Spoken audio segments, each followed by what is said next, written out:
সবাই কেমন আছেন? আশা করি ভালো আছে। তো এই রাস্তাটা আমার কাছে অনেক ভালো লাগলো, তাই একটা ভিডিও বানালাম।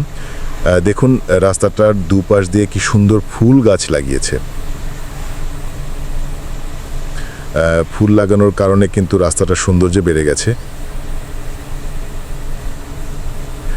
আপনি কি এই রাস্তাটা চিনেন?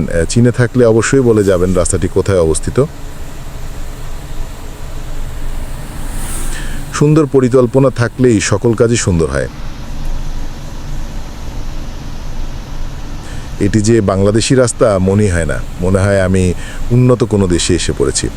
উন্নত দেশের রাস্তাগুলো যেমন, ঠিক তেমন এই রাস্তাটা। বাংলাদেশ প্রতিটি রাস্তা, প্রতিটি জায়গা সুন্দর পরিকল্পনার মাধ্যমে সুন্দর করে তুলতে হবে। আমাদের দেশ আমাদেরকেই সুন্দর করে গড়ে তুলতে হবে।